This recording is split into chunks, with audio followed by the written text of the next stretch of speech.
Good morning to all. ఇప్పుడు మనం have to అంటే ఏటో ఈ వీడియోలో నేర్చుకుందాం. చూడండి, హ్యావ్ టు అంటే ఏంటి? చెయ్యాలి. ఏంటి? చెయ్యాలి. ఇప్పుడు హ్యావ్ టు గురించి ఇక్కడ 3 ఎగ్జాంపుల్స్ ఇచ్చాడు. ఈ ఎగ్జాంపుల్స్ని మనం రాద్దాం. చూడండి, ఫస్ట్ ఎగ్జాంపుల్ ఏంటి? ఇక్కడ నేను నోట్స్ రాయాలి. ఏంటి? నేను నోట్స్ రాయాలి అంటే ఏంటి? నేను అంటే ఏంటి? I have to.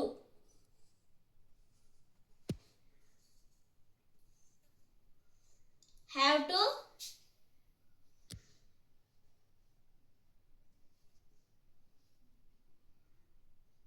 write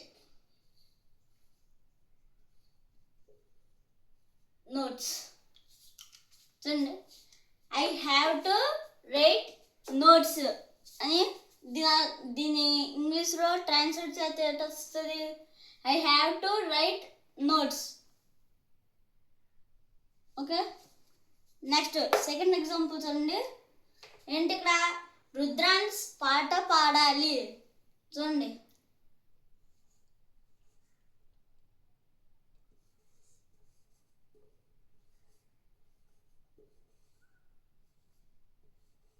రుద్రాన్స్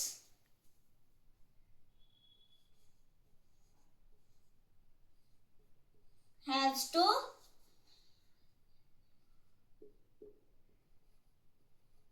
sing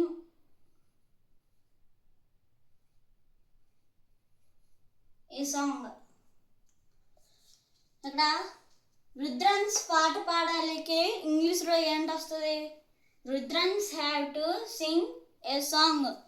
next last examples అంటే ఏమి ఇచ్చింది? ఇక్కడ వారు నాట్యం చెయ్యాలి. చూడండి, వారు అంటే ఏంటి? దే ఫస్ట్ రాస్తాం మనం. దే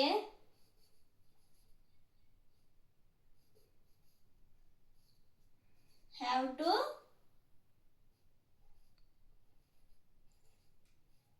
డాన్స్ అంటే ఇక్కడ థర్డ్ ఎగ్జాంపుల్ వారు నాట్యం చేయాలి అని ఇచ్చాడు. మనం ఇక్కడ ఏంటి రాసాం? దే హ్యావ్ టు డాన్స్ అని రాసాం. Okay, thank you for watching.